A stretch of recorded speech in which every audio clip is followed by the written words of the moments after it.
ओम नमः शिवाय। जय श्री कृष्णा। प्रिय भक्तजनों, आप सभी का मायरा बॉयज चैनल में हार्दिक स्वागत है। आप सभी का दिन शुभ और मंगलमय हो और विष्णु भगवान आप सबकी मनोकामनाएं पूर्ण करें। आज की इस वीडियो में आप सुनेंगे माघ मास का अध्याय 22। तो प्रेम से बोले विष्णु भगवान के अनंत स्वरूपों की जय हो। इतना कहकर भगवान अंतर्ध्यान हो गए। तब देवनिधि कहने लगे कि हे महर्षि, जैसे गंगा जी में स्नान करने से मनुष्य पवित्र हो जाता है, वैसे ही भगवान की इस कथा को सुनने में पवित्र हो गया। कृपया करके उस स्रोत को कहिए जिससे उस ब्राह्मण ने भगवान को प्रसन्न किया। लोमश जी कहते हैं कि उस स्रोत को पहले गरुड़ जी ने पढ़ा। उनसे मैंने सुना, हे विप्र, यह स्रोत अध्यात्म विद्या का सार, पापों का नाश करने वाला है। वासुदेव सर्वव्यापी चक्रधारी सज्जनों के प्रिय जगत के स्वामी श्री कृष्ण को नमस्कार है। जब स्तुति करने वाला विचार करे कि सभी जगत विष्णुमय है, तो किसकी स्तुति की जाए? जिस भगवान के श्वास वेद है, फिर कौन सी स्तुति उनकी प्रसन्नता के लिए की जाती है? जिसको वेद नहीं जान सकते, न वाणी न मन जान सकता है, उनकी स्तुति में अज्ञानी क्या कर सकता हूँ? सारा चर अचर संसार जिसकी माया से चक्र की तरह घूम रहा है, इसी से हे प्रभु आप चक्रधारी कहलाते हो। ब्रह्मा विष्णु आप ही हो। सारे संसार को उत्पन्न करने वाले ब्रह्मा को भी आप उत्पन्न करने वाले हो। जब जीव शरीर को धारण करता है, तब उसमें ज्ञान उत्पन्न होता है। तुम सब सुखों की दाता हो, इसमें कोई संदेह नहीं है। आपसे संपूर्ण सुखों को दान देने वाली बुद्धि उत्पन्न होती है। आप ही पांच कामेंद्रिय, पंच महाभूत तथा मन के विविध भाव हो। ब्रह्मा विष्णु रुद्र की कल्पना से आप संसार की कल्पना इसी प्रकार करते हो जैसे पिता पुत्री की। कवियों में जो रूप शोभा देता है, उस निर्गुण विष्णु भगवान को मैं नमस्कार करता हूँ। जिसमें ज्ञान रखने से श्रुतियों में कहे हुए कर्मों को लोग करते हैं, उस परम ब्रह्म को मैं नमस्कार करता हूँ। मैं उस सत्य रूप हरि को, जिसको योगी लोग सब प्राणियों में आत्म रूप में देखते हैं, उपासना करते हैं, जिसको अद्वैत कहते हुए गाते हैं और यज्ञ करते हैं, उस माधव भगवान को मैं नमस्कार करता हूँ। मनुष्य को माया तथा मोह में पैदा हुए विचित्र आभास, अहंकार तथा ममता को जानकर खो देते हैं, उन भगवान को मैं नमस्कार करता हूँ। संसार में मनुष्यों के मोह रूपी वायु से सदा भभकने वाली ज्वाला आपके चरण कमल की छाया पहुँचने से नहीं जलाती, जिसके स्मरण मात्र से मोह अज्ञान रोग दुख दूर हो जाते हैं, उस अनंत रूप को नमस्कार करता हूँ। जिसमें मिल जाने पर और किसी दूसरे की इच्छा नहीं रहती, जिसको जानकर अद्वैतवादी आत्मा को देखते हैं। यदि विष्णु शब्द का अर्थ और उसके विषय का ज्ञान एक ही होता, तो इस सत्य से है, हे माधव, इस संसार की माया में फंसकर तेरे ही ध्यान में रत रहता। यदि वेदांत दर्शन में भगवान सारे संसार में व्याप्त है, तो इसी सत्य से भगवान में भरी निर्विघ्न भक्ति हो। जो बीज नहीं है, तो भी बिना बीज के स्वयं विद्यमान है, सो वह विष्णु भगवान रूपी रंग से हमारे बीज के टुकड़े टुकड़े को, जो सृष्टि स्त्री तथा लय के लिए ब्रह्मा विष्णु महेश तीन रूप धारण करते हैं और कार्य में सत रज और तम इन तीनों गुणों में विद्यमान है, वह भगवान मुझ पर प्रसन्न हो। जो प्राणियों के हृदय रूपी मंदिर में निर्मल देव वास करते हैं, वह भगवान मुझ पर प्रसन्न हो। जो अविद्यापूर्ण संसार का त्याग करता है, जगमय आप हो, आपका बनाया हुआ विश्व आनंद करता है, उसके त्याग करने पर अपवित्र हो जाता है, उसका साथ करने पर भी तुम बिना साथ के बने रहते हो। विकार रहित जिसके चारवाक पंचभूत योग से पैदा हुए चैतन्य मानते हुए उपासना करते हैं। जैन लोग आपको शरीर का परिणाम मानते हैं और सांख्यवादी तुम्ही को प्रकृति से परे पुरुष मानकर ध्यान करते हैं। जन्म इत्यादि से रहित चैतन्य रूप सदा आनंद स्वरूप उपनिषद आपकी महिमा गाते हैं। आकाशीय पंच महाभूत देह मन बुद्धि इंद्रियां सब कुछ तुम ही हो। तुमसे अलग और कुछ नहीं। तुम ही सब प्राणियों को उत्पन्न करने वाले हो और मुझको शरण देने वाले हो। तुम अग्नि, रवि, इंद्र, होम, मंत्र, क्रिया तथा फल सब तुम ही हो। कर्म के फल देने वाले बैकुंठ में तुम्हारे सिवाय कोई और नहीं है। मैं तुम्हारी शरण में हूँ। सब प्राणियों के हेतु तथा उनको शरण देने वाले तुम ही हो। जैसे युवा पुरुष की युवती में और युवती की युवा में प्रीति होती है, वैसी मेरी प्रीति तुम में है। जो पापी भी आपको प्रणाम करता है उसको यमदूत ऐसे नहीं देखते जैसे उल्लू सूर्य को। प्रत्येक पाप मनुष्य को उस समय तक ही सुख देते हैं जब तक वह आपके चरण कमलों का सहारा नहीं लेता। जिसको गुण, जाति तथा धर्म को स्पर्श नहीं कर सकते तथा गतियाँ भी स्पर्श नहीं करती, जो इंद्रियों के वशीभूत नहीं है, जिनका बड़े बड़े मुनि लोग साक्षात नहीं कर सकते, उन भगवान को मैं नमस्कार करता हूँ। जितने ज्ञान रूपी सुंदर गुण हैं, जिन्होंने सुख स्वरूप मोक्ष रूपी लक्ष्मी का आलिंगन किया, जिन्होंने आत्म स्वरूप सुख भोगा है और जिन्होंने ध्यान रूप से मृत्यु को वश में कर लिया है, ऐसे मुनियों से सेवित भगवान को नमस्कार है। जो जन्मादि से अलग है, जिनको काम, क्रोध आदि दोष दुख नहीं देते, उन वासुदेव भगवान को मैं नमस्कार करता हूँ। जिनके ज्ञान की गति से अविद्या रूपी मल शुद्ध हो जाता है, जिसके ज्ञान रूपी शास्त्र संसार रूपी शत्रु का नाश हो जाता है, उन दुखों के नाश करने वाले को मैं नमस्कार करता हूँ। जिस प्रकार सब यथावत जंगम संसार को उत्पन्न करते हैं, इसी सत्य से भगवान मुझको दर्शन दें। इस प्रकार उसकी सच्ची भक्ति देखकर भगवान ने प्रसन्न होकर उस ब्राह्मण को दर्शन दिए और ब्राह्मण की स्तुति से प्रसन्न होकर तथा उसको वरदान देकर भगवान अंतर्ध्यान हो गए और ब्राह्मण कृतकृत्य होकर भगवान में लीन हो गया और शिष्यों के साथ स्रोत पढ़ता हुआ तपोवन में रहने लगा। जो कोई स्रोत को पढ़ता है या अथवा सुनाता है, उसकी बुद्धि पाप में नहीं लगती और न ही बुरा फल देखता। इसके कीर्तन से मनुष्यों की बुद्धि, मन तथा इंद्रियां स्वस्थ होती हैं। जो भक्तिपूर्वक इसके अर्थ को विचार कर इसका जप करता है, वह वैष्णव पद को प्राप्त होता है। इसके सदैव पढ़ने से मन वांछित कार्य सिद्ध हो जाते हैं। मनुष्य सुपुत्र पाता है तथा धन, पराक्रम और चिरायु प्राप्त करता है। इसके पाठ से बुद्धि, धन, यश, कीर्ति, ज्ञान तथा धर्म बढ़ते हैं। दुष्ट ग्रहों की शांति होती है तथा व्याधियों व अनिष्टों को दूर करता है, दुर्गति से तारता है। इसके पढ़ने से सिंह, व्याघ्र, चोर, भूत, देव, पिशाच और राक्षस का भय नहीं रहता। जो भगवान का पूजन करके इस स्रोत को पढ़ता है, वह पापों से ऐसे ही अलग रहता है जैसे जल पंख से कमल। जो इस स्रोत को 1 काल, 2 काल या 3 काल पढ़ता है, वह अक्षय फल प्राप्त करता है। जो मनुष्य प्रातः काल इस स्रोत को पाठ करता है, वह इस लोक और परलोक में अक्षय सुख पाता है। वेद धोती का बनाया हुआ यह स्रोत भगवान को अत्यंत प्रिय है और भगवान के दर्शन कराने वाला है। योग सागर नाम का यह स्रोत परम पवित्र है। जो कोई भक्ति पूर्वक इसको पढ़ता है, वह विष्णु लोक को जाता है। अब पिशाच मोक्ष की कथा कहते हैं, तो प्रेम से बोलिए विष्णु भगवान की जय हो, श्री हरि के अनंत स्वरूपों की जय हो। आज माघ मास का अध्याय यहीं पर समाप्त होता है। कल आगे का पिशाच मोक्ष की कथा अध्याय 23 में सुनेंगे। तो प्रेम से बोलिए विष्णु भगवान की जय हो। आप सुनते हैं लपसी तपसी की कहानी। इस कहानी को सभी कथा के बाद अवश्य पढ़ना चाहिए। तो आइए सुनते हैं लपसी और तपसी की कहानी।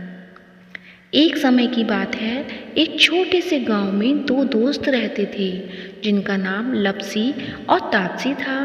तपसी हमेशा भगवान की श्रद्धा में लीन रहता था और लपसी सवा सेर की लापसी बनाकर भगवान को भोग चढ़ाता था। एक दिन दोनों इस बात के लिए बहस करने लगते हैं कि दोनों में बड़ा कौन है। तपसी बोलता है कि मैं रोज भगवान की पूजा करता हूँ, इसलिए मैं बड़ा हूँ। उधर लपसी कहता है कि मैं रोज भगवान को भोग लगाता हूँ, इसलिए मैं बड़ा हूँ।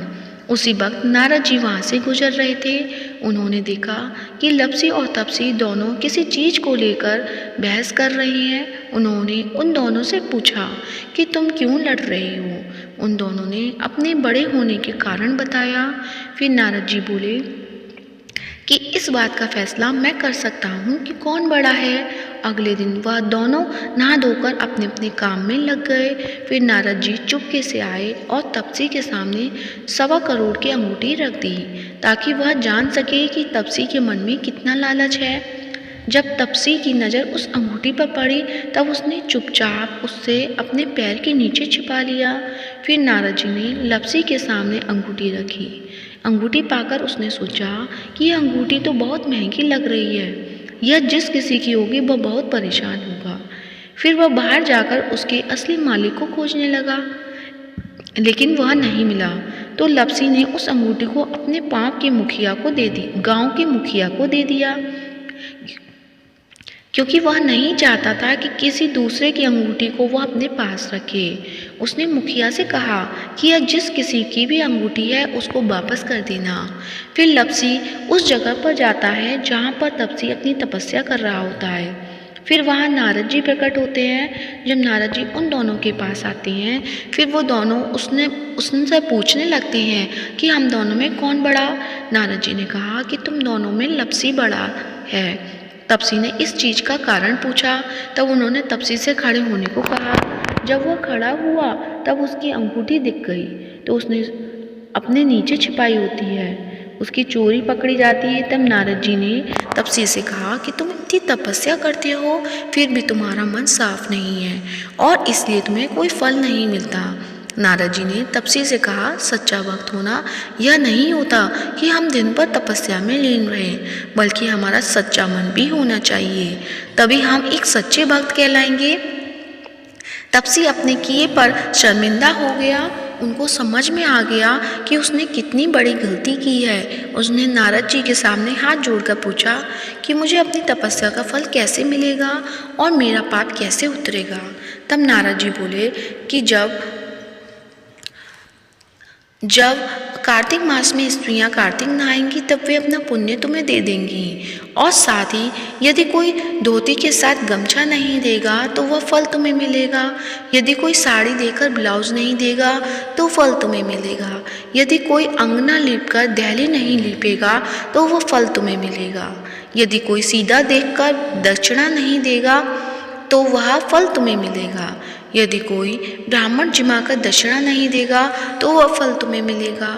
यदि कोई जूता देकर तेल नहीं देगा तो फल तुम्हें मिलेगा। यदि कोई सारी कहानियाँ सुने लेकिन तुम्हारी कहानियाँ नहीं सुने तो वह फल तुम्हें मिलेगा।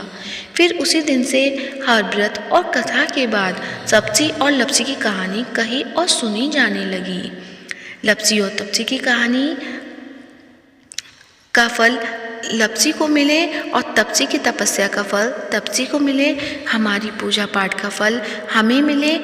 तो सभी व्रत कथा के बाद लपसी और तपसी की कथा को अवश्य पढ़ना चाहिए। तो प्रेम से बोलिए लपसी और तपसी की जय हो।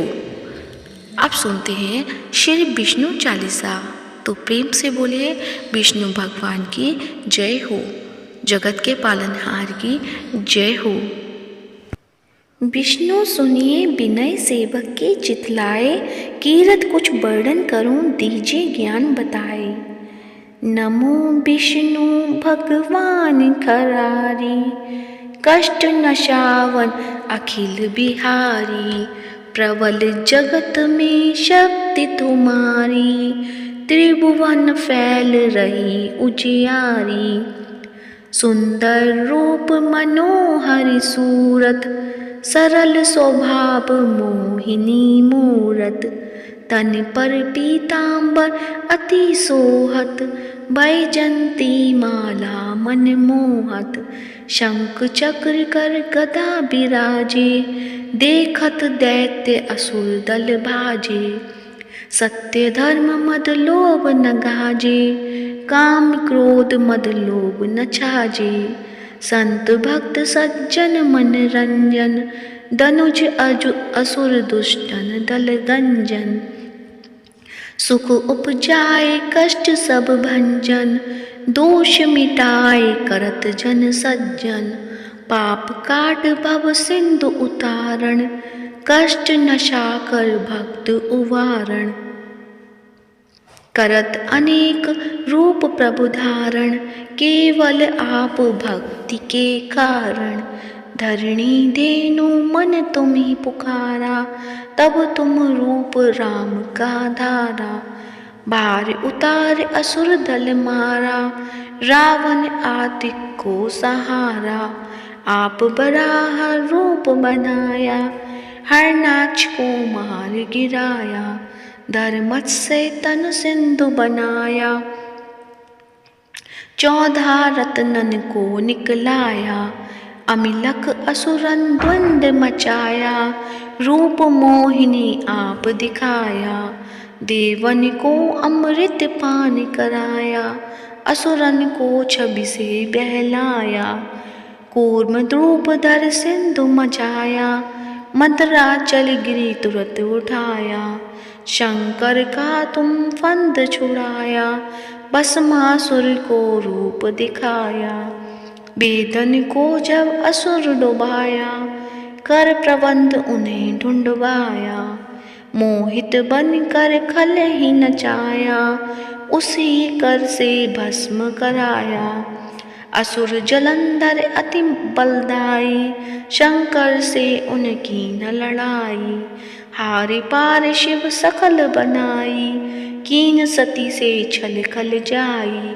सुमिरन कीन तुम्हें शिव रानी, बतलाई सब विपत कहानी। तब तुम बने मुनीश्वर ज्ञानी, वृंदा की सब सुरति बुलानी। देखन 3 धनुज शैतानी, वृंदा आए तुम्हें लपटानी। हो स्पर्श धर्म क्षतिमानी, हना असुर उर शिव सैतानी। तुमने ध्रुव प्रहलाद उबारे, हिरणाकुश आदित्य खल मारे। गणिका और अजामिल तारे, बहुत भक्त भव सिंधु तारे। हरहु सकल संताप हमारे, कृपा करो हरि सिरजनहारे। देखऊं मैं निज दर्श तुम्हारे, दीन बंधु भक्तन हितकारी। चाहत आपका सेवक दर्शन, करहु दया अपनी मधुसूदन। जानु नहीं योग्य जप पूजन, होय यज्ञ स्तुति अनुमोदन। शील दया संतोष सुलक्षण, विदित नहीं व्रत बोध विलक्षण। करहूँ आपका किस विधि पूजन, कुमति बिलोक होत दुख भीषण। करहूँ प्रणाम कौन विधि सुमिरन, कौन भांति में करूँ समर्पण। सुर मुनि करत सदा सेवकाई, हर्षित रहत परम गति पाई। दीन दुखिन पर सदा सहाई, निज जन जान लेव अपनाई। पाप दोष संताप नशाओ, भवबंधन से मुक्ति कराओ। सुख संपत्ति दे सुख उपजाओ, निज चरणन का दास बनाओ। निगम सदा ये विनय सुनावे, पढ़े सुने जो जन सुख पावे। प्रेम से बोलिए विष्णु भगवान की जय हो। श्री विष्णु चालीसा यहीं समाप्त होती है। तो आज का वीडियो पसंद आया है तो वीडियो को लाइक करें, शेयर करें और साथ ही मायरा वॉइस चैनल को सब्सक्राइब करें। आप सभी पर विष्णु भगवान की कृपा सदैव बनी रहे। जय श्री हरि।